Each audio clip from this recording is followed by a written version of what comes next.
I always get nervous on elevators, especially ones that only go down. The cage rattled as it descended, cables groaning overhead. I checked my watch. 6:45, 15 minutes early for the 7 a.m. shift, just like they told us in training. The air got colder the deeper we went. "First day?" asked the operator, an older guy with a beard down to his chest. "Yeah, you'll get used to it." He didn't sound convinced. The elevator stopped with a jolt and the gate slid open. I stepped out into a narrow corridor lined with pipes.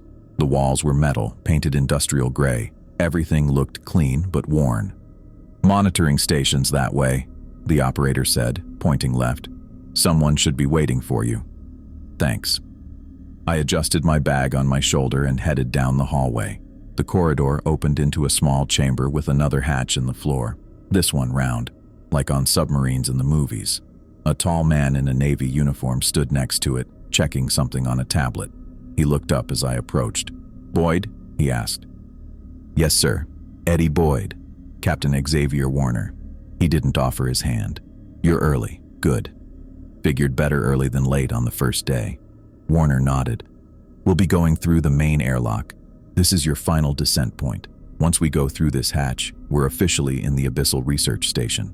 I looked at the heavy metal circle in the floor. "That's the entrance?" "One of them. The primary personnel entrance."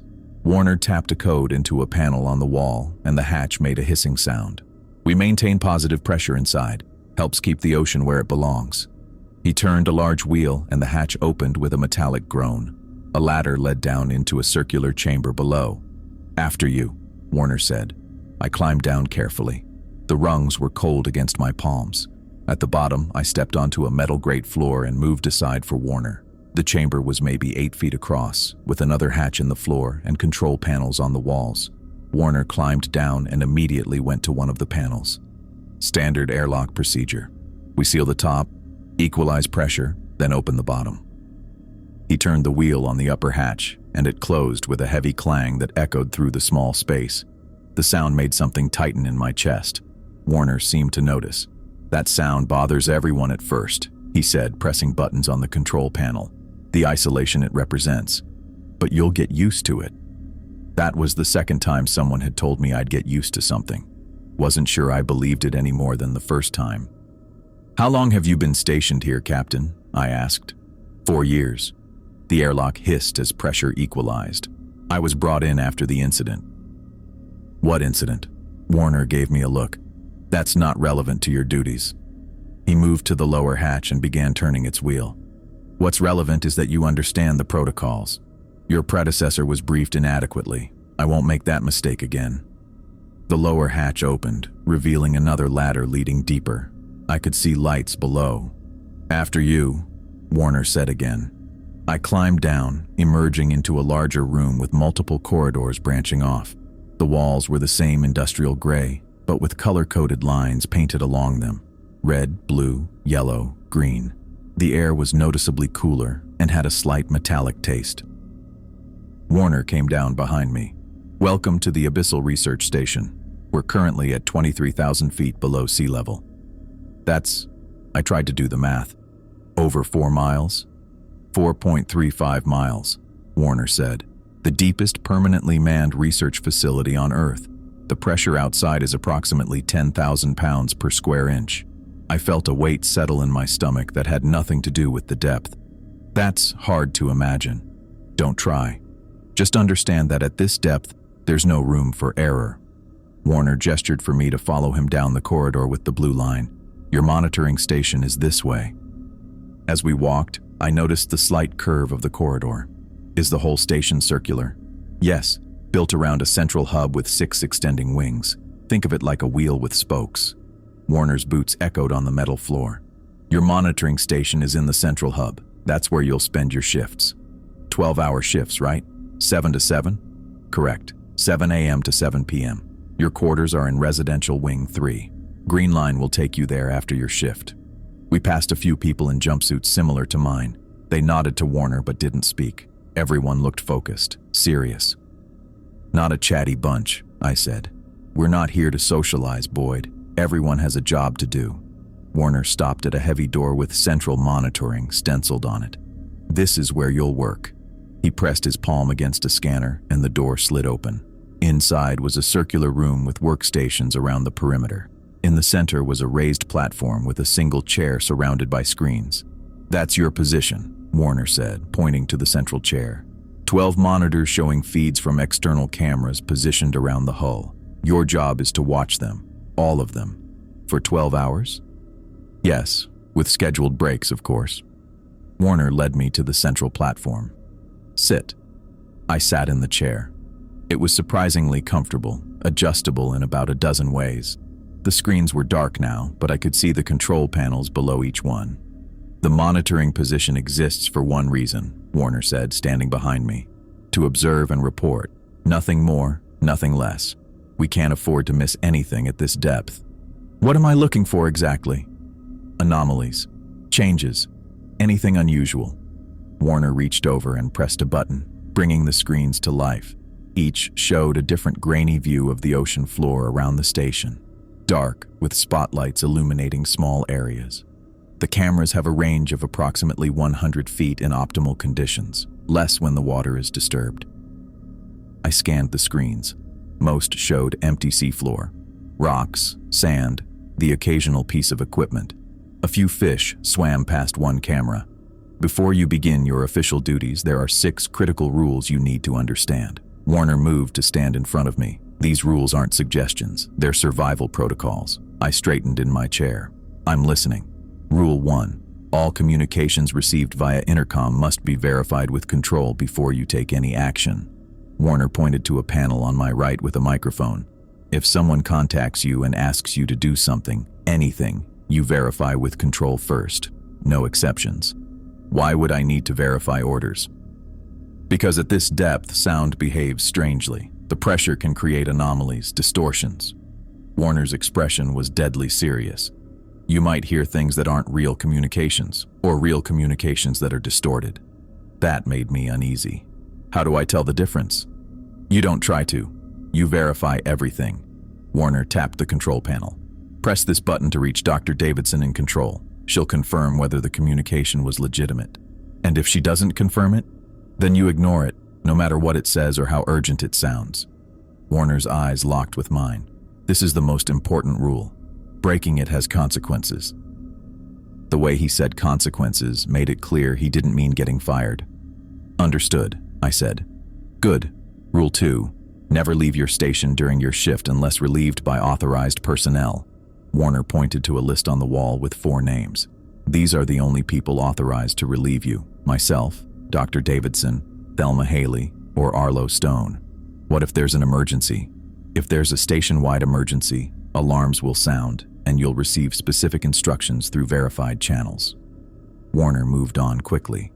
Rule 3. Report any. I spent the first 7 days learning the rhythm of this place. The routine helped. 12 hours on, 12 off. Always watching the feeds. I'd gotten used to the darkness out there. The way the camera's lights created these small bubbles of visibility in the endless black. Sometimes little creatures would drift past, lighting up like fireflies. Jellies, maybe, or things I didn't have names for. On my 8th day, I was halfway through my shift when camera 7 started acting up. The feed flickered once, twice, then went completely dark. My stomach dropped. "Shit," I muttered. Warner's voice from orientation immediately came back to me. "Camera outages must be addressed within 5 minutes. No exceptions." I hit the comm button. "Control, this is Boyd. Camera 7 is down. Complete blackout." "Copy that, Boyd." It was Poppy Davidson's voice. "Stand by." I checked the timer. 4 minutes, 45 seconds left. The rules were clear. No blind spots for longer than 5 minutes. Warner hadn't explained why, just that it was critical. The comm crackled again. "Boyd, I'm sending Arlo to handle it. Keep monitoring the other feeds." Understood. I scanned the remaining 11 screens, making sure nothing unusual appeared while camera 7 was down. The timer kept ticking. 3 minutes, 20 seconds. The door hissed open behind me, and I turned to see Arlo Stone striding in. He nodded briefly but didn't waste time with small talk. "How long's it been out?" he asked, moving to the maintenance console. "Almost 2 minutes now." "All right, launching drone." His fingers flew across the keyboard. On a separate screen, I saw the bay doors open and a small maintenance bot emerge, propelled by tiny jets. "What happens if we don't get it back online in time?" I asked. Arlo's expression didn't change. "We always get it back online in time." The drone moved quickly, guided by Arlo's skilled hands. The small machine navigated to Camera 7's position, its own lights illuminating the dead camera. "Looks like a power coupling failure," Arlo said. "Common enough. The pressure does weird things to the connection sometimes." The timer read 1 minute, 45 seconds. "Can you fix it?" I asked. "Nope. Replacing the whole unit." Arlo manipulated the controls, and the drone's mechanical arms detached the dead camera. "Always faster to swap than repair out there." I watched the timer. 1 minute, 10 seconds. The drone secured the replacement camera to the mount. Arlo connected to the new unit remotely, but nothing happened. "Come on," he muttered. 50 seconds. Arlo tried again, his fingers moving faster. "Initialization sequence isn't responding." "Can you reset it?" My voice sounded calmer than I felt. "Working on it." 30 seconds. I stared at the dark screen, then at the timer. My pulse quickened. What exactly happened if we went over 5 minutes? Nobody had said, but the urgency made it clear. Nothing good. "Got it," Arlo said, hitting a final key. Camera 7 flickered to life with just 23 seconds to spare. The familiar view of dark water and rock formations appeared, completely normal. Nothing had changed in the 5 minutes of darkness. I let out a breath I hadn't realized I was holding. Arlo stood up. "All set. The new unit should be stable." "Thanks," I said. "That was close." He shrugged. "Not really. We had 20 seconds to spare." But I noticed he was sweating slightly. "Call if anything else goes down." After he left, I sat there watching all 12 screens, wondering what would have happened if we'd missed the deadline. The rules seemed extreme, but out here, miles beneath the surface, I figured there were good reasons for everything. The rest of that day passed without incident, but 3 days later, on my 11th day at the station, something changed. I was 4 hours into my shift, scanning between cameras as usual. Camera 3 showed a section of seafloor with some kind of thermal vent about 80 feet from the station. Nothing special. Then I noticed movement at the edge of the frame. At first, I thought it was just another jellyfish or one of those eel-like things that sometimes drifted past. But this was bigger. Much bigger. I leaned forward, trying to get a better look. Whatever it was stayed just at the edge of visibility, a dark shape moving slowly. Too big to be anything I'd seen before. The movement seemed deliberate. Rule 3 came back to me immediately. Report any unusual activity, but maintain peripheral observation only. Direct focus attracts attention. I forced myself to lean back slightly, keeping my gaze unfocused, looking at the monitors as a whole rather than staring directly at camera 3. My hand found the comm button. "Control Boyd here. I've got movement on camera 3, large object at the perimeter." A pause, then Thelma Haley's voice responded. "Copy that, Boyd. Can you describe it?" I kept my eyes slightly off-center from the screen. "It's big, maybe 15, 20 feet. Hard to tell with nothing for scale. Dark shape, moving slowly along the edge of the light." "Is it approaching the station?" Her voice was calm, professional. "Negative. It's staying at the perimeter, just at the edge of visibility. Keep monitoring. Peripheral vision only. I'm coming down." The shape continued its slow movement, never coming fully into the light, never retreating completely into darkness. It was like it was testing the boundaries. The door opened behind me, and Thelma walked in. She moved to stand beside my chair, her eyes on camera 3. "How long has it been there?" she asked quietly. "About 4 minutes now." She nodded, pulling a tablet from her pocket and making notes. "Good work using peripheral vision. Keep doing that." "What is it?" I asked. "We don't have a classification yet," she said, which wasn't really an answer. "It's one of the larger entities we've observed." "Entity?" The word choice seemed odd. "Just keep watching, but don't focus directly. They can sense observation." "They, not it." I kept my gaze moving between all the screens, only glancing briefly at camera 3 as part of my scan. The shape continued its slow patrol. "It feels like..." I started, then stopped. "Like what?" Thelma asked. "Like it's watching us back." As soon as I said it, I felt stupid, but Thelma didn't laugh. That's a common reaction, she said. The brain tries to assign familiar patterns to unfamiliar stimuli. The shape moved slightly closer to the camera, and I caught a glimpse of something that might have been a limb or a tentacle, or maybe just a current in the water. It was impossible to tell. Has anyone ever seen one clearly? I asked. Clear visuals are rare, Thelma said. They prefer the boundaries. We watched for another 10 minutes. The shape continued its slow movement, never coming close enough for a good look. Finally, it retreated beyond the camera's range, disappearing into the darkness. It's gone, I said. Thelma made a final note on her tablet. Good work, Boyd. Remember to log this in your end-of-shift report. What would have happened if I'd stared directly at it? I asked before she could leave. She paused at the door. Nothing good. They're attracted to focused attention, like moths to a flame, except we're the moths in this scenario. She gave me a small, tight smile. Keep up the good work. After she left, I sat there thinking about what she'd said. They can sense observation. What kind of creature could tell when it was being watched? And why did they need to be monitored if direct observation attracted them? The rest of my shift passed without incident, but I couldn't shake the feeling that something had changed. It wasn't just that I'd seen something unusual. It was the sense that it had been studying me as much as I'd been studying it, testing the boundaries, learning the rules. That night in my quarters, I had trouble sleeping. When I finally drifted off, I dreamed of dark shapes circling the station, just beyond the reach of our lights. In the dream, they moved with purpose, testing each camera, looking for blind spots. I woke up suddenly at 5:30 a.m., an hour before my alarm. The dream had left me uneasy, so I decided to head to the mess hall early. Maybe some coffee would help clear my head. The corridors were quiet. Shift change wouldn't happen for another hour and a half. I nodded to the night security officer as I passed the checkpoint. In the mess hall, I found Arlo already there, drinking coffee and reviewing something on a tablet. He looked up when I entered. You're up early, he said. Couldn't sleep. I poured myself a cup of coffee and sat across from him. What about you? Just finishing up some maintenance logs. He set the tablet down. Heard you had a visitor yesterday. News travels fast. He shrugged. Small station. I took a sip of coffee. Have you seen them before? The entities? A few times. They come and go.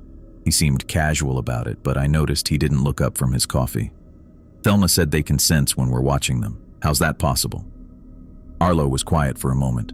Look, I fixed the cameras. I don't ask a lot of questions about what they see. He hesitated. But between us, I think there's a lot they haven't told either of us. Before I could ask what he meant, his tablet pinged. He checked it and frowned.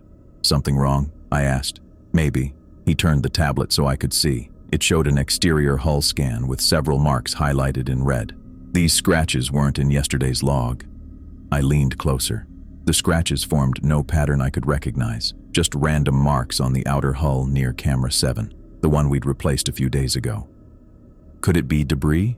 Currents pushing something against the hull? I suggested. At this depth? Not likely. Arlo stood up. I need to report this. Wait, I said. The scratches are near camera 7. That's where we had the outage. Arlo paused. Could be a coincidence. You believe that? He didn't answer right away. I need to talk to Warner about this. He grabbed his tablet. Your shift starts soon, right? Keep your eyes open today. But not too open, I said, remembering Rule 3. Arlo almost smiled. Yeah, exactly. After he left, I sat there thinking about those scratches. Random marks on the hull near a camera that had failed. The timing of the large entity appearing just days after the camera replacement. None of it seemed like coincidence. I finished my coffee and headed to my station early. I wanted to check camera 7 again, see if anything unusual showed up on that feed. The monitoring room was empty when I arrived, the night shift operator having left for breakfast. I sat in my chair and scanned all 12 screens. Nothing unusual. I focused on camera 7, keeping Rule 3 in mind. Peripheral vision only. The area looked normal. No movement, no strange shapes. Just rocks and darkness. But I couldn't shake the feeling that something had been testing our defenses. First, the camera failure, then the appearance at camera 3, now scratches on the hull. Like it was looking for a way in, or maybe I was just being paranoid. I logged into the system and pulled up yesterday's reports. The large entity had been designated UO437 in Thelma's notes. Unidentified object. No further details, just a timestamp and duration of observation. I leaned back in my chair, eyes moving between the screens. Out there in the darkness, something was watching us. I was sure of it now, and somehow, it knew we were watching back. I hit the 21-day mark at the station yesterday, 3 weeks down here in this metal tube, staring at screens and documenting whatever moved out there in the black. The routine was becoming second nature, 12 hours on, 12 hours off. Wake up, eat, monitor, eat again, sleep, repeat. I was getting used to it, I guess. My shift started normal enough. I'd settled into the chair at exactly 7 a.m., checked all 12 cameras, and logged the system status. Everything was running smoothly. The digital clock on the console read 8:47 when I first noticed something on camera 9. At first, I thought it was just sediment or maybe a school of fish. Camera 9 covered the northeast quadrant, about 80 feet from the station. The visibility was decent today, maybe 90 feet before the lights couldn't push back the dark anymore. I leaned forward, focusing on the edge of the frame where something was moving. Not darting like fish, more like drifting, but purposeful. What the hell is that? I muttered to myself. Following protocol, I didn't stare directly at it. Rule 3 was clear about that. I kept my eyes moving, using my peripheral vision. The shape grew larger as it approached the camera's range. This wasn't like UO437 from last week. This was massive, much bigger. As it entered the light, I could make out more details. The thing had to be at least 80 feet long, maybe more. Blue whale-sized, but not shaped like any whale I'd ever seen. It moved, too, precisely, like it knew exactly where it was going. I hit the comms button. Control, this is Boyd.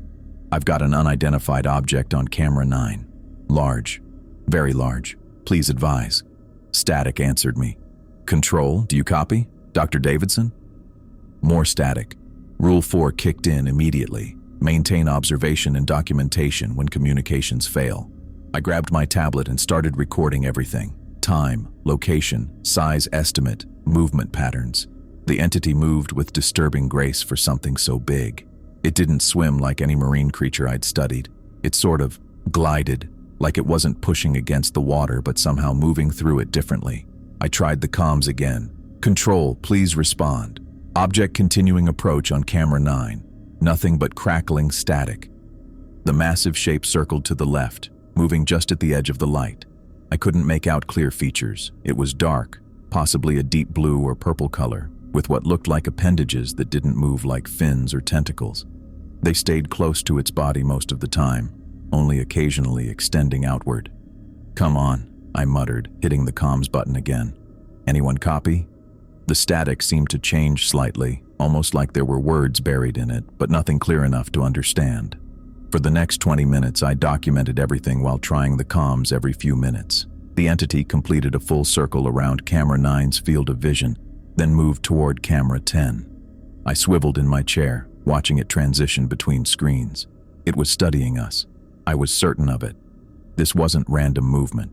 It was systematic, deliberate, like it was taking inventory of our cameras, our lights, our hull. After about an hour, it had made a complete circuit of the station, appearing on each camera in sequence. Then it started a second lap, slower this time, more methodical. My neck was stiff from tension, and I realized I'd been holding my breath. I forced myself to exhale slowly. Rule 6. Maintain physical and mental stability during anomalous events. I took a few deep breaths and continued documenting. 2 hours into my observations, the entity suddenly stopped its circuit. It hovered near camera 5, extending what might have been appendages toward the station. Then, without warning, it shot straight down into the darkness below, disappearing completely. I sat there staring at the empty screens, my heart pounding. 5 minutes passed. 10. Nothing reappeared. I tried the comms again. Control, do you copy? The object has departed. I repeat, the object has departed. To my surprise, Dr. Davidson's voice came through clearly. Monitoring. This is Control. Say again. Dr. Davidson? I've been trying to reach you for over 2 hours. Did you receive any of my reports about the unidentified object? There was a pause. What object, Boyd? This is the first communication we've received from you today. My stomach dropped. That's not possible. I've been sending reports every few minutes about a massive entity circling the station. It was at least 80 feet long, maybe bigger. Hold position, Boyd. I'm coming down. The comms went silent. I looked back at my tablet where I documented everything, timestamps, positions, descriptions. It was all there. How could they not have received any of it? Dr. Davidson arrived 15 minutes later. She was a short woman with graying hair pulled back in a tight bun. Her face was all business as she entered the monitoring room. "Show me what you have," she said, holding out her hand for my tablet. I passed it to her. It started at 8:47 on camera 9. The entity circled the station twice before descending vertically and disappearing. She scrolled through my notes, her expression unchanged. Then she pulled out her own tablet and tapped at it for a minute. "There's nothing in the system logs about any communications from this station between 8:30 and 10:52, she said, "and no record of any anomalous objects on any cameras." "That's impossible," I said. "I was hitting that comms button every 5 minutes." "Did you record any footage?" I shook my head. "No, I was following Rule 4. Document manually when comms are down. I didn't want to risk taking my eyes off it to set up recording." Dr. Davidson's lips pressed into a thin line. "So we have no visual evidence, no system logs of your communications, and no record of this entity on any of our automatic monitoring systems." "But I saw it," I insisted. "It was there, right on the screens." She handed my tablet back. "I believe you saw something, Boyd. But without corroborating evidence, I can't file an official report. I'll make a note of your observations, but that's the best I can do." "You think I imagined it?" I asked. "I didn't say that." She adjusted her glasses. "But you should know that extended periods in this environment can affect perception, visual distortions, auditory hallucinations. They're not uncommon at these depths. This wasn't a hallucination." "Get some rest at the end of your shift," she said, ignoring my protest. "And next time, try to capture footage if possible." After she left, I sat there staring at the screens. All 12 cameras showed nothing but the usual ocean floor. No giant entity, no evidence it had ever been there. But I knew what I'd seen. The next few weeks passed without incident. I kept extra vigilant, hoping to catch the entity on camera again, but nothing unusual appeared. I started to wonder if Dr. Davidson was right. Maybe the isolation was getting to me. Then came the 39th day. I was 4 hours into my shift when the lights flickered. Once, twice, then steadied. I sat up straighter, checking the system status. Everything showed normal, but something felt off. The lights flickered again, more violently this time. Then the main power went out completely. Emergency lighting kicked in, bathing the monitoring station in an eerie red glow. The monitors were still on, running on backup power, but they showed only static. I remembered Rule 5. In the event of a power failure, shut down all monitoring systems to conserve emergency power. I quickly flipped the manual shutoff switches for each monitor. One by one, the screens went dark until I sat in near total darkness, the only light coming from the dim red emergency fixtures. The comms crackled. "All stations, this is Control. We've experienced a power surge. Main systems are down. Maintain position and conserve emergency power. Engineering is working on the problem." "Control, this is monitoring. I've shut down all systems per protocol. Any estimate on repair time?" "Negative. Monitoring. Stand by." Then the comms went dead. I sat in the darkness, listening to the sounds of the station. The usual hum of ventilation was gone. Without the background noise, the silence felt heavy, oppressive. Then I heard it. A faint scraping sound from somewhere outside the hull, like something hard being dragged across metal. I froze, straining to hear. There it was again. Scrape, pause, scrape. Moving slowly along the exterior of the station. Just expansion and contraction from the temperature change, I told myself. But I didn't believe it. The scraping continued, methodical and deliberate. Then another sound joined it, something I can only describe as whispering. Not English, not any language I recognized. The sounds came through the hull, quiet but distinct, like multiple voices having a conversation. I pressed the comms button. "Control, are you getting this? There's something outside the station. Nothing but dead air." The whispering grew louder, and the scraping more insistent. It moved around the monitoring room, following the circular shape of the station. Whatever was out there knew exactly where I was sitting. I stayed perfectly still, barely breathing. Rule 6 echoed in my head. Maintain physical and mental stability. I focused on my breathing. In for 4 counts, hold for 7, out for 8. The whispering changed tone, becoming more urgent. The scraping turned into tapping, sharp, precise hits against the hull like someone knocking to get in. For 43 minutes, I sat in that darkness listening to those sounds. I know because I checked my watch obsessively, watching the minutes tick by with excruciating slowness. Then, without warning, the main power surged back on. Lights blazed, systems hummed to life, and the comms crackled with activity. All stations, power restored, run diagnostics and report status. My hands shook as I reactivated the monitors. The screens flickered on one by one, showing the same empty ocean floor as before. No sign of anything unusual. Monitoring station online, I reported. All systems normal. But I knew something had been out there. After my shift ended, I went straight to find Arlo. He was in the maintenance bay, running diagnostics on one of the drones. "Hey, Eddie," he said without looking up. "Heard about the power surge. Everything okay in monitoring?" "I need to show you something," I said. "Can we check the exterior of the station, near the monitoring room?" He frowned. "Why? You see something?" "I heard something. During the blackout. Scraping, tapping, like something was trying to get in." Arlo sighed but nodded. "Let me finish this diagnostic and we'll take a look." 20 minutes later, we were in the drone control room. Arlo launched a maintenance drone equipped with lights and cameras. He piloted it skillfully around the exterior of the station until we reached the section directly outside the monitoring room. "There," I pointed at the screen. "What's that?" The drone's lights illuminated a series of deep scratches in the hull. They weren't random. They formed distinct patterns, almost like symbols, etched into the metal. "What the hell made those?" I asked. Arlo zoomed in the camera. "Probably just some maintenance damage. The outer hull gets beat up all the time." "That's not maintenance damage. Those are deliberate, and they weren't there yesterday." He shrugged. "Look, sometimes the currents down here can push debris against the station, or maybe one of the other maintenance teams was working out there." "Was anyone scheduled to work on the exterior today?" I asked.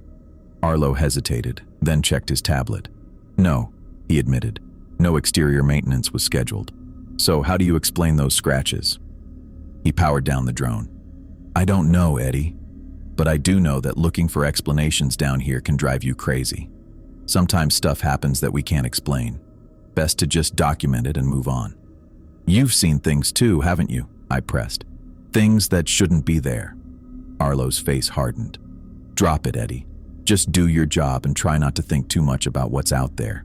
Trust me." He left me standing there, staring at the blank drone screen. I knew what I'd heard. I knew what I'd seen. And I was starting to think that everyone at this station knew more than they were telling me. I went back to my quarters and sat on the edge of my bed. The scratching sound still echoed in my head, along with those whispered voices. What were they saying? And why couldn't anyone else acknowledge what was happening? I pulled out my tablet and started a personal log, separate from the official reports. If no one else was going to document what was really happening at this station, then I would, because something was out there, something intelligent, and it was watching us. I hit the 3-month mark yesterday, 91 days down here watching the monitors, filing reports, and trying not to think about the 4.35 miles of ocean pressing down on us. The routine helped. 12 hours on, 12 off, 7 days a week. No weekends in the abyss. Just the endless cycle of sleep, eat, monitor, repeat. I was 4 hours into my shift when it started. A thought sliding into my head so naturally I almost didn't notice how wrong it was. I should go outside. I blinked at the camera feeds, wondering where that came from. Outside? There was no outside. Not really. Just crushing pressure and near-freezing water that would collapse my lungs and rupture every blood vessel in my body before I even understood I was dying. But the thought came again, stronger. I should go for a walk outside, just for a few minutes. The seafloor looked so peaceful on camera 6. I rubbed my eyes, focusing harder on the monitors. Camera 6 showed the usual, rocky terrain illuminated by our spotlights, small fish darting through the beam. Nothing special, nothing worth dying for. I should go outside. I could just open the airlock and step out. It would feel so good to stretch my legs on the ocean floor. My hand twitched toward the door. I gripped the edge of my chair instead, my knuckles turning white. Rule 6. This was Rule 6 happening right now. Warner's words echoed in my head. You may experience thoughts that aren't your own, compulsions that feel natural but would result in your death. If you feel an urge to exit the station without a pressure suit, immediately activate your personal oxygen supply. I reached for the small control panel built into my chair arm. My hand hovered over the disconnect switch that would cut the main air supply and switch to my personal reserve. The system was designed to break whatever influence might be affecting my mind, clean oxygen from a separate tank, filtered through a different system.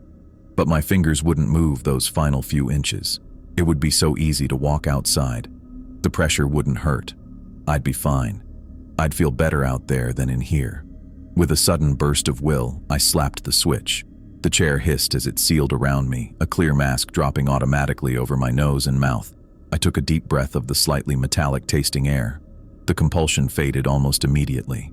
I sat there breathing deeply, my heart pounding. That wasn't normal. That wasn't me.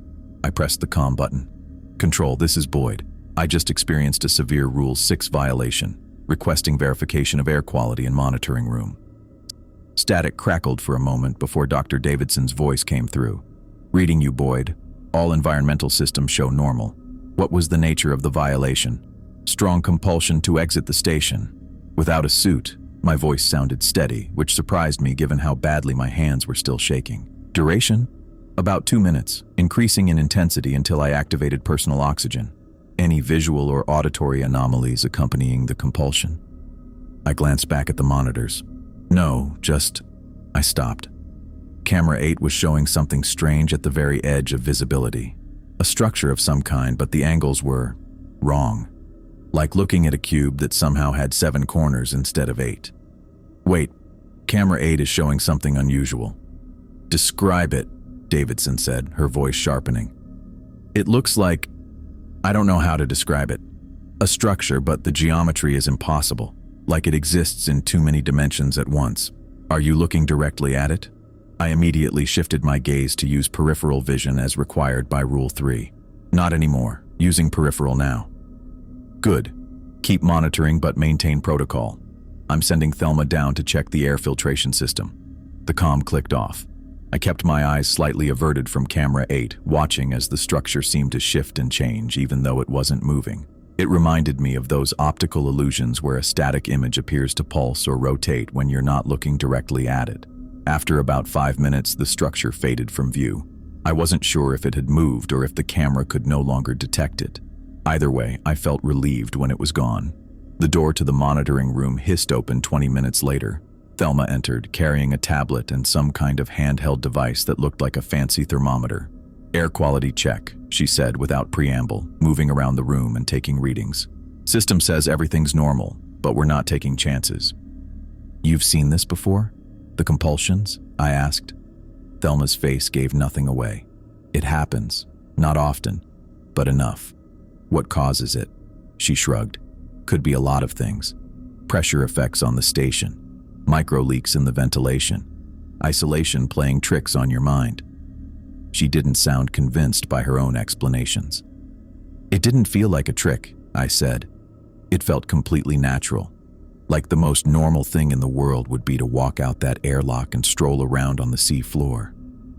Thelma stopped scanning and looked at me. That's why it's dangerous. The thoughts don't feel external. They feel like your own. She tapped something on her tablet. Your personal oxygen worked, though? Cleared the compulsion? Yeah, almost immediately. Good. That's the system working as designed. She finished her circuit of the room and headed for the door. Keep your personal oxygen ready. Sometimes these episodes cluster. After she left, I turned back to the monitors. All 12 cameras showed nothing but the usual sea floor, illuminated in our artificial light with darkness beyond. But now I couldn't shake the feeling that something was out there in that darkness, watching. Something that wanted me to come outside. I made it through the rest of my shift without incident, but that night I couldn't sleep.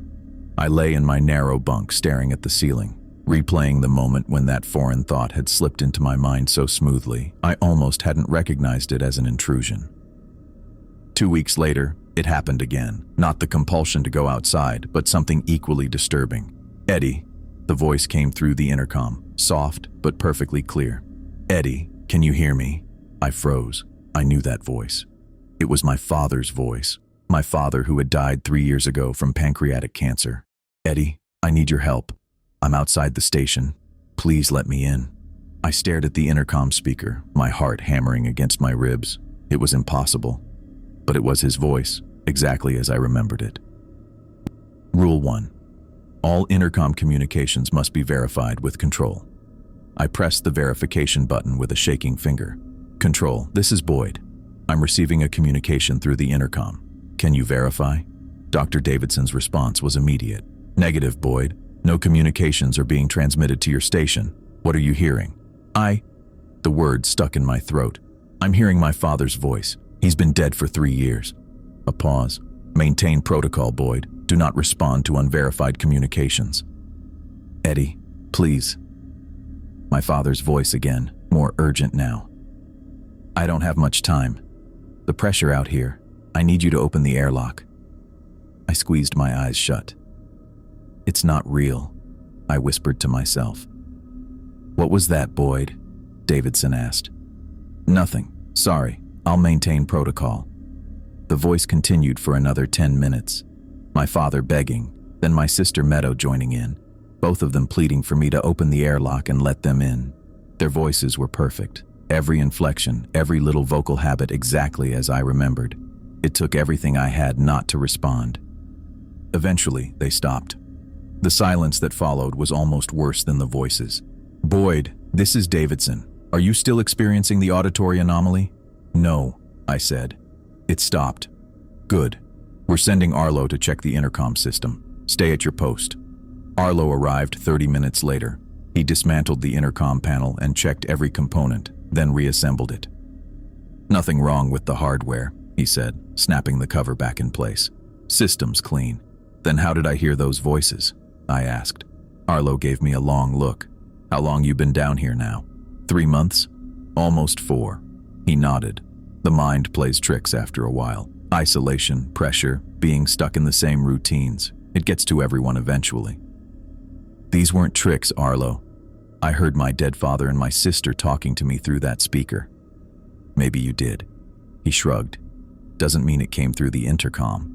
He tapped his temple. "Could have come from in here." I wanted to argue, but what was the point? I knew what I'd heard. I also knew it was impossible. "Just follow the rules," Arlo said as he packed up his tools. "They exist for a reason." The days blurred together after that. 4 months became 5. I kept my head down, did my job, and tried not to think about what might be out there in the darkness beyond our cameras. The voices came back occasionally. Always my father or Meadow, always begging me to let them in. I got better at ignoring them. Then came the day when everything went wrong at once. I was halfway through my shift when camera 4 started showing static. Following protocol, I immediately contacted Control. "Camera 4 malfunction," I reported. "Complete signal loss." "Understood," Davidson replied. "Sending Arlo with replacement equipment. Standard 5-minute window." "Copy that." As I waited for Arlo, I kept scanning the other cameras. That's when I saw it on camera 3. A large shape moving at the edge of visibility, heading toward the station, toward the area covered by the now malfunctioning camera 4. "Control, possible UO approaching from the northeast quadrant," I said, using the designation for unidentified objects. "Size estimate 80 feet, moving deliberately. Camera 4 is down so I can't track its approach." "Stay on it, Boyd," Davidson said. "I'm sending Thelma to your location to document." The door opened less than a minute later, but it was Arlo who entered first, carrying a replacement camera unit. "Got a dead camera and a visitor," he said grimly. "Not great timing." Thelma came in right behind him. "Where's the UO now?" "Last seen on camera 3, moving toward camera 4's blind spot," I said, pointing to the monitor. The overhead lights flickered.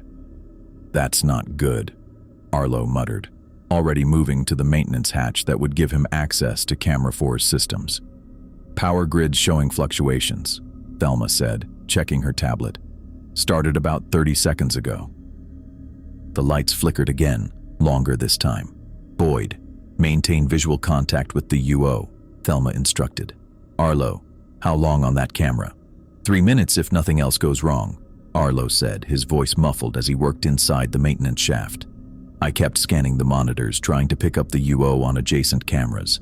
No visual on any camera. It's either in camera 4's blind spot or...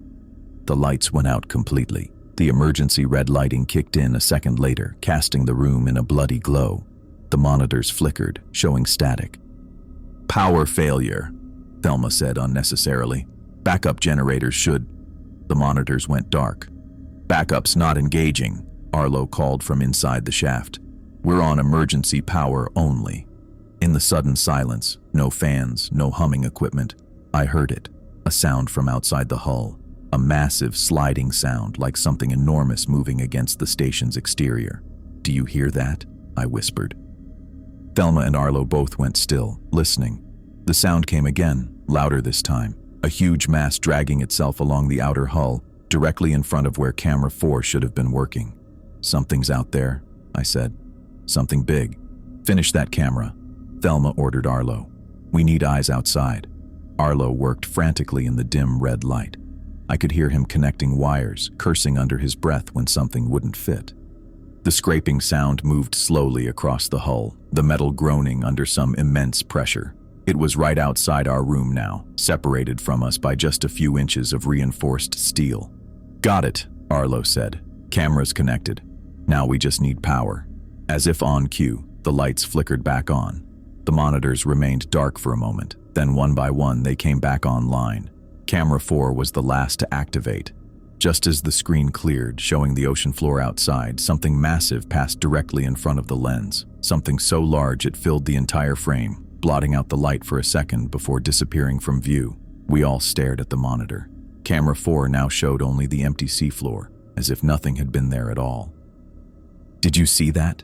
I asked. Thelma and Arlo exchanged looks. See what? Thelma asked carefully.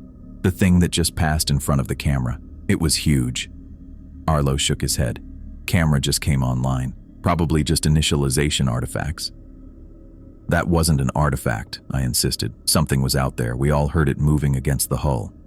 Metal contracts and expands under pressure, Thelma said, especially during power fluctuations when the temperature control systems reset. I looked from her to Arlo and back. They weren't going to acknowledge it, just like they never acknowledged anything strange that happened at this station. All cameras back online, Arlo said, closing the maintenance hatch. No sign of your UO on any feed. Log the camera replacement and power fluctuation, Thelma told me. Standard procedure. They left me alone in the monitoring room, staring at 12 screens showing nothing but empty ocean floor. But I knew what I'd seen, what we'd all seen. Something was out there, something massive, and it had been right outside our walls when the power failed. I checked the oxygen supply control on my chair arm, making sure it was within easy reach. Whatever was happening at this station, whatever was out there in the darkness, I had a feeling things were only going to get worse. I looked down at the calendar on my tablet. 6 weeks left. I'd made it through 4.5 months at the station, which was something, I guess. But time was starting to feel weird down here. Some days crawled by, minute by minute. Others disappeared in a blur. The monitoring room felt smaller lately. The 12 screens surrounding me showed the same empty ocean floor they always did. Well, usually did, except when they didn't. I rubbed my eyes and tried to focus.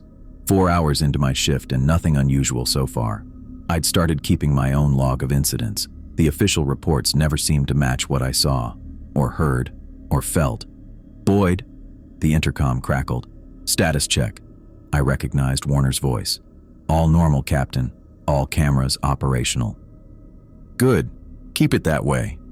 The intercom clicked off.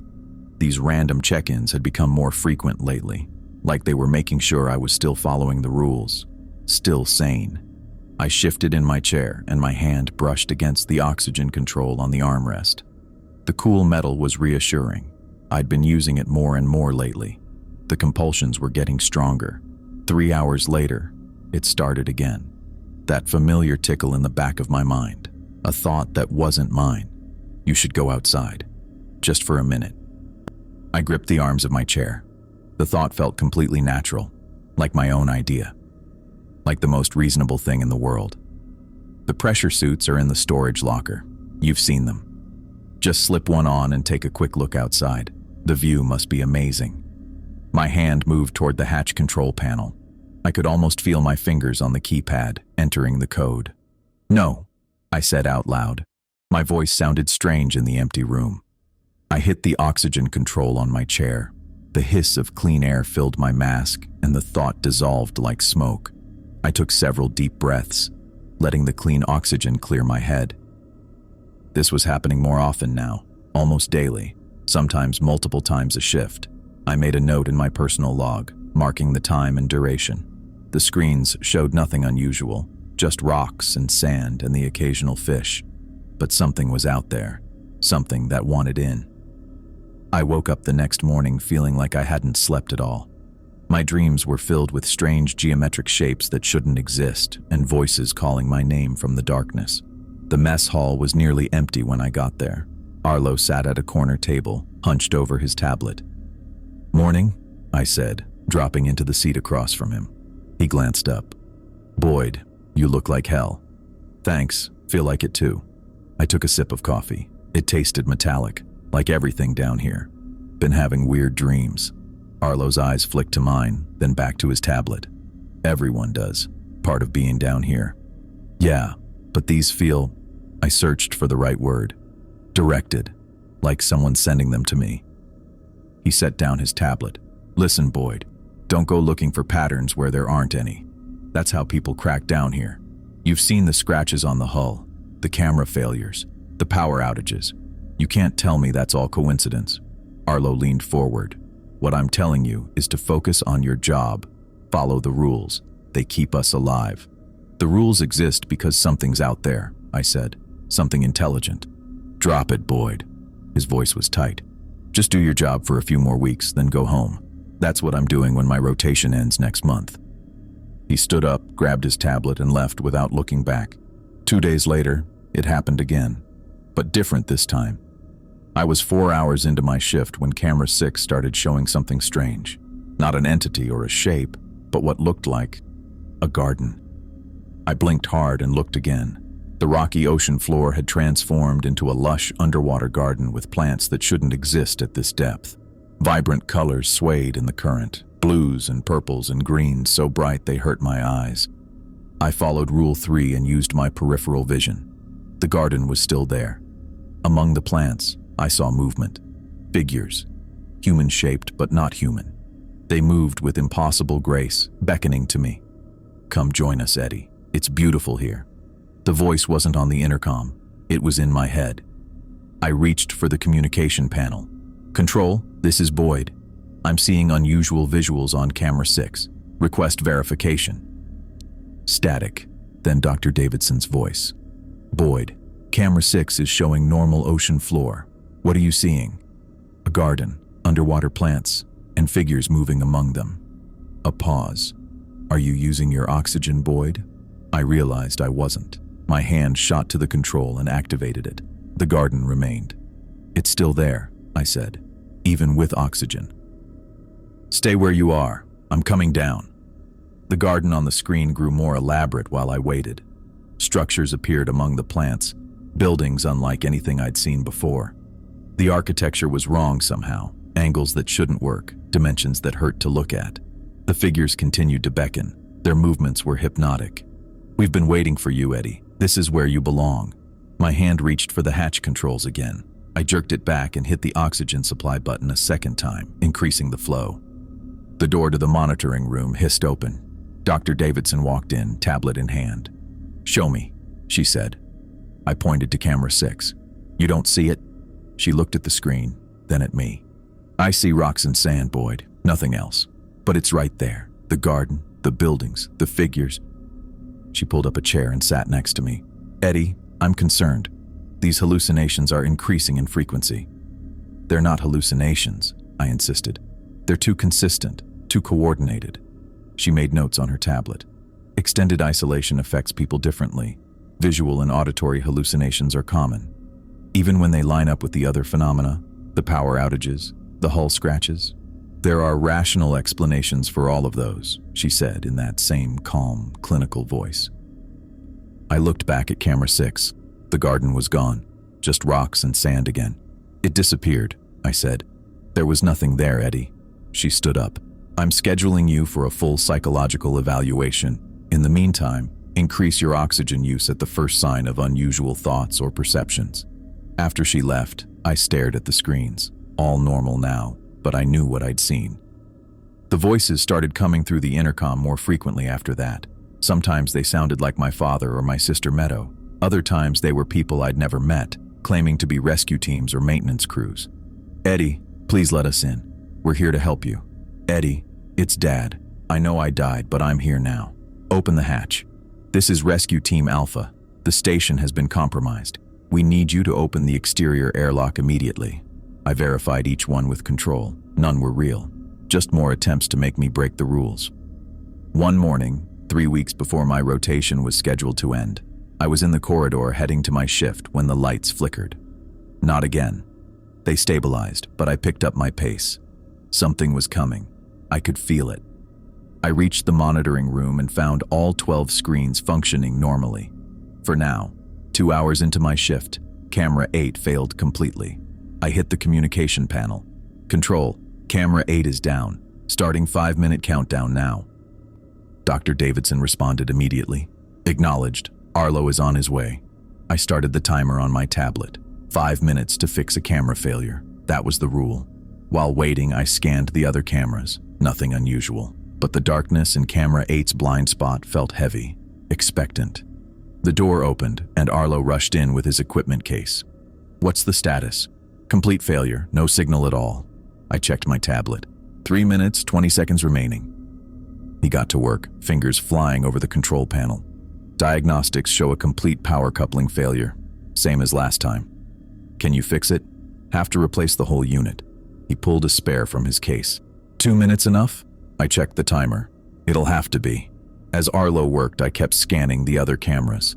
Something caught my eye on camera 7, a shadow at the edge of visibility, moving toward camera 8's position. Arlo, there's something approaching on camera 7. He didn't look up. Focus on your job, Boyd. I'll focus on mine. The shadow disappeared from camera 7's range. It would be in camera 8's blind spot now. 1 minute left, I said. Arlo connected the final cables. Initializing now. The screen remained dark. Come on, Arlo muttered, typing commands rapidly. 30 seconds. Restarting the connection, he said, voice tight. 15 seconds. Arlo, I know.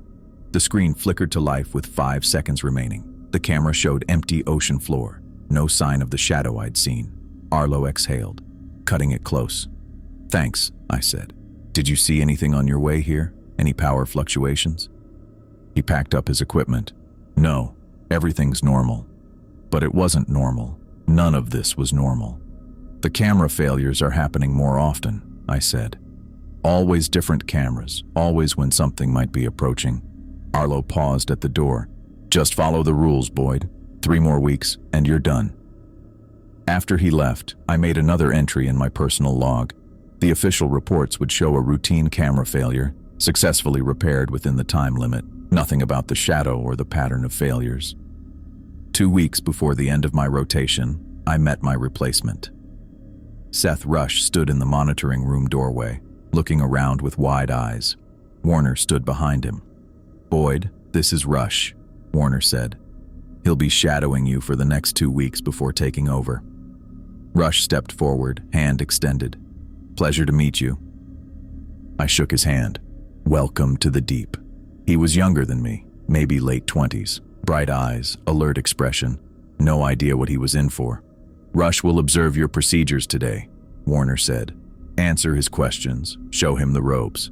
After Warner left, Rush took a seat next to me. So, this is it? The monitoring station? Yep, 12 cameras, 12 screens. Your job is to watch them and follow the rules. The 6 critical rules, right? Warner went over them during orientation. I studied him. Did he tell you why the rules exist? Rush nodded. Pressure anomalies, sound distortions, isolation effects, standard deep-sea hazards. I almost laughed. Right, standard. Is there something else I should know? I considered telling him everything. The entities, the voices, the hallucinations, the coordinated attacks, but I saw the same earnest belief in his eyes that I must have had 4.5 months ago. Just follow the rules, I said. No matter what happens, no matter what you see or hear or think, the rules keep you alive. He looked confused, but nodded. We spent the rest of the shift in silence, watching the screens. Nothing unusual happened. The entities were waiting, watching, learning about the new arrival. 1 week left. The attacks intensified. I woke up to the sound of Meadow's voice.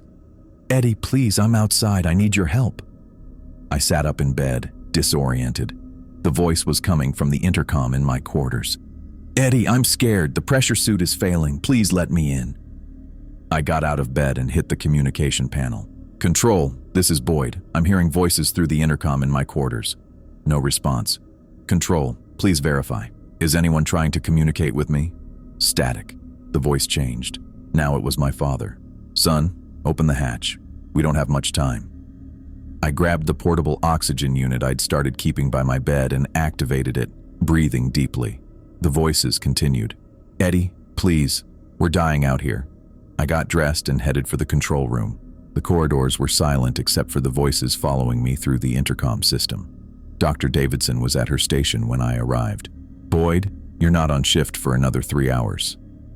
I'm hearing voices through the intercom in my quarters. My sister, my father. They're saying they're outside and need help. She checked her console. There are no external communications. No one is outside the station. "I know that," I said, "but I need it on record that I verified with you." She studied me for a moment. "Noted. Are you using your oxygen?" I held up the portable unit. "Yes." "Good. Try to get some rest before your shift." But I couldn't sleep. The voices followed me back to my quarters, growing more desperate, more convincing. 3 days left. My final shift with Rush observing. "So tomorrow you start solo training," I said. "Then you're on your own." He nodded, looking more serious than when he'd arrived. "I think I've got the procedures down." "Good, because..." The lights flickered, then again, then went out completely.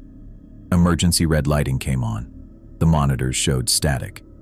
"Power failure," I said, trying to keep my voice calm. "Rule 5. Shut down all monitoring systems to prevent feedback surges." I started flipping switches, shutting down each system methodically. Rush followed my lead on the other side. "Control, this is Boyd. We have complete power failure in the monitoring room. Emergency systems active. Implementing Rule 5 procedures." Only static responded. "Communications are down too," I said. "Now we wait." In the silence, with the ventilation systems off, we could hear it. The scraping against the hull. Deliberate. Rhythmic. Rush's eyes widened. "What is that?" "Pressure effects," I said automatically. "Create sounds that seem like something's outside." The scraping grew louder. Then came the tapping. Rapid, urgent tapping directly outside our room. Rush stood up. "That's not pressure effects." "Sit down," I said sharply. "Rule 2. Never leave your station during shift." "But something's out there." "There's always something out there," I said. "That's why we have the rules." The voices started next, coming through the dead intercom system. "Eddie, please let us in. We're dying out here." "Seth, open the hatch. We need your help." Rush stared at the intercom panel. "How do they know my name?" "They know a lot of things," I said. "Rule 1. Verify all communications with Control. But Control isn't responding. Then we don't act on the communication." I activated my oxygen supply and handed Rush the portable unit. Rule 6. Use oxygen when experiencing unusual thoughts or compulsions. He took it, hands shaking slightly. "What's happening, Boyd? Really happening?" Before I could answer, the compulsion hit, stronger than ever before, an overwhelming urge to open the hatch, to go outside. It felt completely natural, completely right. "You need to go outside. Now. It's the only way to save everyone. Open the hatch." My hand moved toward the control panel. I forced it back, gripping the oxygen control instead, increasing the flow. Rush was moving toward the hatch. "We need to help them." "No!" I grabbed his arm. It's a trick. All of it. The voices, the sounds, the thoughts in your head telling you to go outside. If you open that hatch, we die. The scraping sound circled the room. The tapping grew frantic. The voices multiplied until it sounded like dozens of people begging for help. Rush looked torn, the compulsion fighting against my warning. "The rules," I said. "Remember the rules. They keep us alive." Suddenly, everything stopped. The scraping, the tapping, the voices. Complete silence. Then the power returned. The lights came back on. The monitors reactivated, showing empty ocean floor on all 12 cameras. Rush collapsed back into his chair. What the hell was that? I looked at the screens, at the empty ocean that I knew wasn't empty at all. "That," I said, "was your real orientation." My last day. I sat in the monitoring chair for the final time, scanning the 12 screens showing nothing but rocks and sand. Rush sat beside me, looking more serious than when he'd arrived 2 weeks ago. He'd experienced enough now to understand. Not everything, but enough. "When does your replacement arrive?" I asked. "Next week. Someone named Chen." I nodded. The cycle would continue. Another observer to watch the darkness. Another mind for them to attack. "Remember," I said, "no matter what." All 12 screens went dark simultaneously. The lights flickered and died. Emergency lighting bathed the room in red. "Control, this is Boyd. Complete system failure in monitoring." Only static answered. "Rule 5, Rush said, already moving to shut down the systems.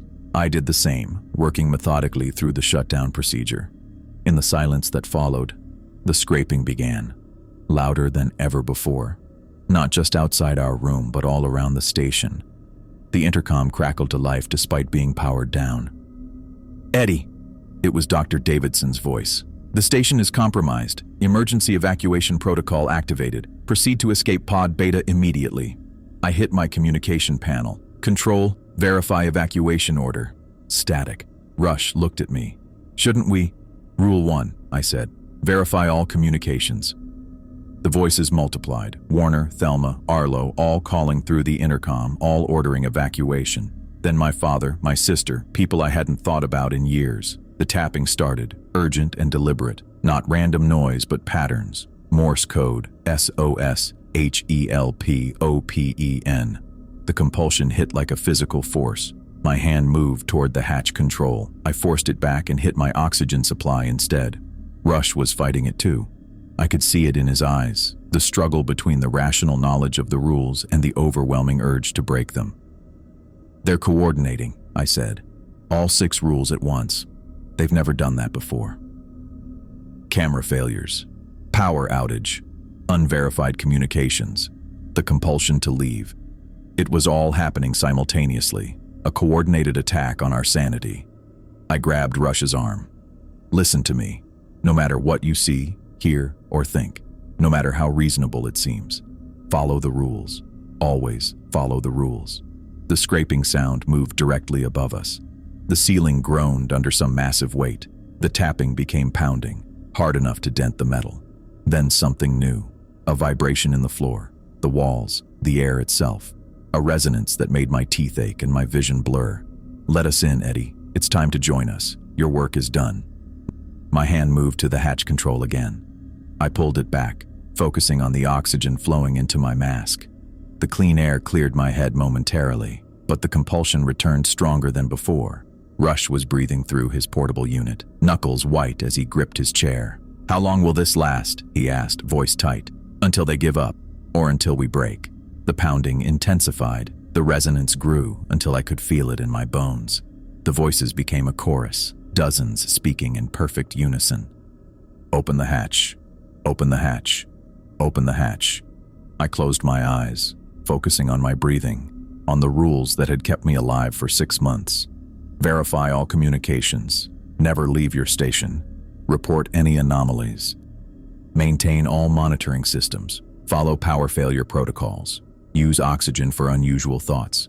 6 simple rules, 6 barriers between us and them. After what felt like hours, the pounding stopped. The voices faded. The resonance dissipated. The compulsion eased. The lights flickered back on. The monitors reactivated, showing empty ocean floor. Rush exhaled shakily. Is it over? I checked each screen carefully. Nothing unusual, just rocks and sand and the occasional fish. For now, I said. The door opened and Warner walked in. Boyd, your replacement orientation is complete. You're scheduled for ascent in 2 hours. I looked at the monitors one last time. 6 months of watching the darkness, of following the rules, of fighting against whatever was out there. And now I was leaving. Rush would take my place.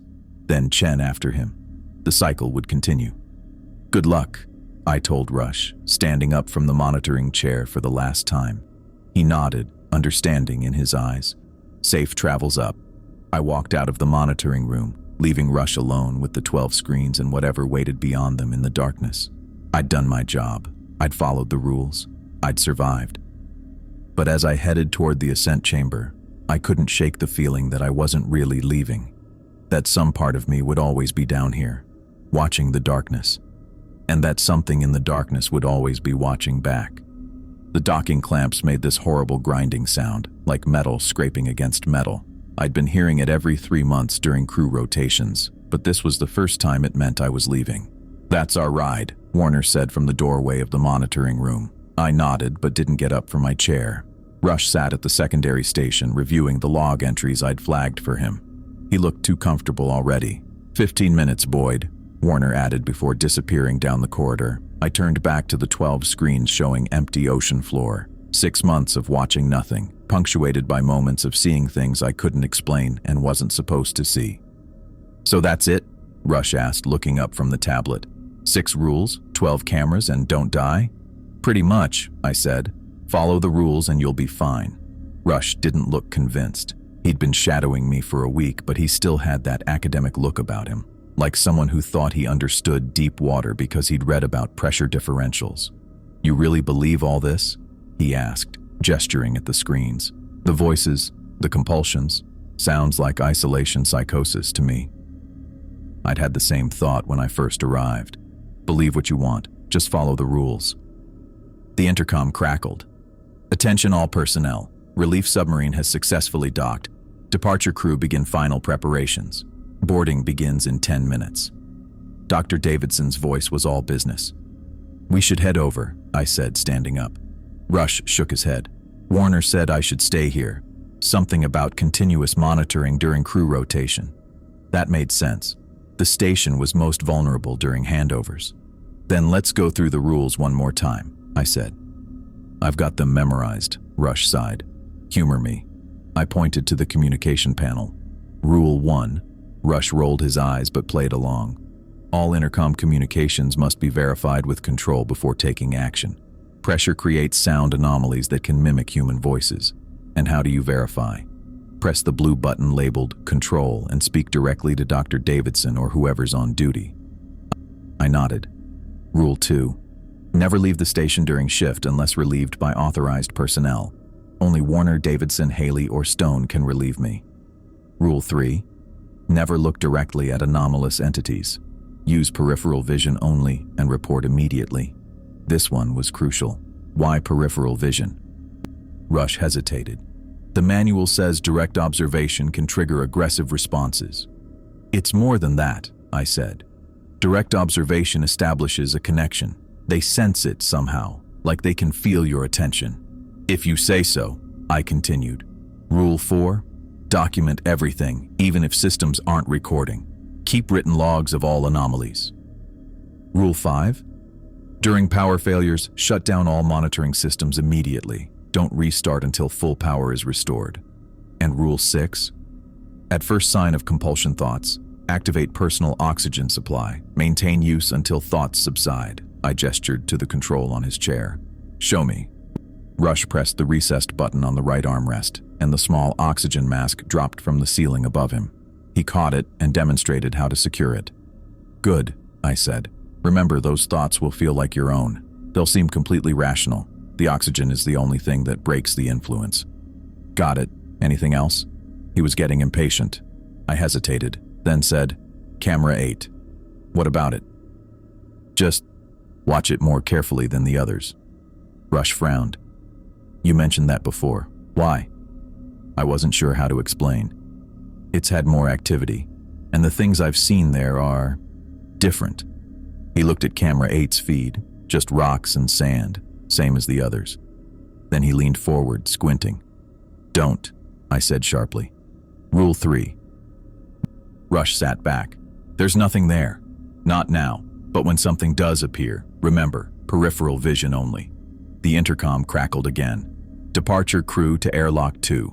Repeat, departure crew to airlock 2. "That's me," I said, grabbing my small duffel from beside the door. 6 months at the bottom of the ocean and everything I had fit in one bag. Rush nodded, already scanning the monitors. "Safe travels." I paused at the door. "One more thing. If you see something that doesn't make sense, something impossible, report it to control," he finished. "No, accept that it's real. The worst thing you can do down here is doubt what you see." I left him there and headed down the blue-lined corridor toward airlock 2. Other departing crew members were moving the same direction, carrying similar small bags. Nobody talked much. After 6 months in close quarters, we'd either said everything that needed saying or nothing at all. Thelma Haley was ahead of me, tablet in hand as usual. She glanced back. "Ready to see the sun again, Boyd?" "I guess we'll find out," I said. The corridor opened into a wider chamber where Dr. Davidson was checking names off a list. The submarine's docking tube extended from the far wall, its hatch already open. "Boyd," Davidson said when I reached her. "Any final reports?" "Nothing new. Rush is up to speed." She studied me for a moment. "You did well considering. Better than most first-timers." I wasn't sure if that was a compliment. "Thanks. The psych team will debrief you topside. Standard procedure." "I know." She checked my name off her list. "You can board now." I stepped into the docking tube, the metal walkway vibrating slightly under my feet. The submarine was smaller than I expected, just a transport vessel, not meant for comfort. Rows of seats lined the central compartment, most already filled with familiar faces that looked both eager and apprehensive. I found an empty seat near a viewport and stowed my bag. Through the thick glass, I could see the exterior of the Abyssal Research Station, a cluster of cylindrical modules anchored to the ocean floor, bathed in artificial light that created a small bubble of visibility in the overwhelming darkness. Warner was the last to board, sealing the hatch behind him. He spoke briefly with the submarine pilot, then took a seat at the front. "Departure in 2 minutes," the pilot announced. "Secure all belongings and fasten safety harnesses." I clicked my harness into place and kept my eyes on the viewport. Something moved at the edge of the station's light perimeter, a shadow shifting against deeper shadow. I blinked, and it was gone. The submarine shuddered as the docking clamps released. We began to drift upward, slowly at first, then with increasing speed as the ballast tanks emptied. The station grew smaller below us, its lights diminishing until it was just a faint glow in the abyss. Someone across the aisle whispered, "Thank God." I kept watching until the last light disappeared. 3 miles beneath the Pacific, Rush was sitting where I had sat for 6 months, staring at 12 screens. I remembered his expression as he looked at camera 8, too direct, too curious. I'd seen that look before, in my early days, before I understood what we were really doing down there. The rules weren't guidelines or procedures. They were a defense mechanism against something ancient and patient, something that had been there long before us and would remain long after. The ascent took nearly 2 hours. Nobody talked much. Some people slept, others stared at nothing. I kept thinking about Rush and wondering if he would make it the full 6 months. I'd seen how he dismissed my warnings, how he looked too directly at the screens. First rotation? The question came from the woman beside me. Her jumpsuit badge said Mercer, Engineering. "Yeah, gets easier after this one," she said. "First time up is always the strangest." "How many rotations have you done?" I asked. 4. This was my last. I'm transferring to the Arctic facility. Better? She shrugged. Shallower. Different problems, but fewer incidents. I nodded, understanding completely what she wasn't saying. "Surface in 5 minutes," the pilot announced. A ripple of movement went through the cabin as people straightened up, checking watches and belongings. The anticipation was almost physical. The submarine began to slow, and light filtered through the viewport. Not artificial light, but something diffused and natural. Sunlight through water. It seemed impossibly bright after months of regulated illumination. The vessel broke the surface with a gentle rocking motion. Through the viewport, I could see open sky for the first time in 6 months. It was early morning, the horizon tinged with orange. "Recovery vessel standing by," the pilot reported. "Prepare for transfer." Warner stood up. "Remember your debriefing protocols. Standard 48-hour observation period before civilian contact." The submarine hatch opened, letting in a blast of fresh air that smelled impossibly rich and complex after months of recycled atmosphere. One by one, we climbed the ladder to the upper deck, then crossed to the larger recovery ship waiting alongside. When my turn came, I climbed up and paused for a moment, feeling the breeze on my face. The Pacific stretched in all directions, empty and blue. It looked so ordinary, so harmless from up here. Hard to believe what lurked miles below. I crossed to the recovery ship on shaky legs, not from the motion. I'd gotten used to that down below, but from the openness above me. No ceiling, no walls, just endless space. A crew member handed me a clipboard. Medical check-in, then cabin assignment. I nodded and moved toward the indicated hatchway. The ship's deck felt strange beneath my feet, too wide, too exposed. I glanced back at the water where the submarine's conning tower protruded from the surface. Already, they were preparing for the descent with the new crew. 6 months down there, watching the darkness. 6 months of voices that weren't real, of things that shouldn't exist, of pressure that wanted to crush us. And now I was back in the world where people worried about traffic and weather and what to have for dinner. I wondered how long it would take before I stopped checking the corners of rooms for movement, before I stopped listening for voices in white noise, before I stopped feeling watched. The medical officer took my blood pressure and pulse, asked routine questions about sleep patterns and appetite. I gave the expected answers. The real psychological evaluation would come later, after we reached shore. "Everything looks normal," she said, making notes on her tablet. "Any physical complaints?" I shook my head. "Cabin 14 is yours. Rest period until 1400, then initial debriefing." "Thanks." I found my assigned cabin, tiny but private, and set my bag on the narrow bunk. There was a small porthole showing the ocean and sky. I stood there for a long time, watching the waves and clouds, things I hadn't seen in half a year. The recovery ship's engines hummed to life, and we began moving away from the drop point. Below us, the submarine would be descending again, carrying fresh crew to replace us. I imagined Rush sitting in my chair, watching those 12 screens, not yet understanding what he was really looking for. I'd survived my rotation by following the rules. I hoped he would do the same. But as I stood there watching the endless surface of the Pacific, I couldn't shake the feeling that the rules were just buying time, that whatever waited in the darkness was learning, adapting, finding new ways to reach us, and that one day, the rules wouldn't be enough. I stepped away from the porthole. The sun felt strange on my skin after so long in the artificial light of the abyss.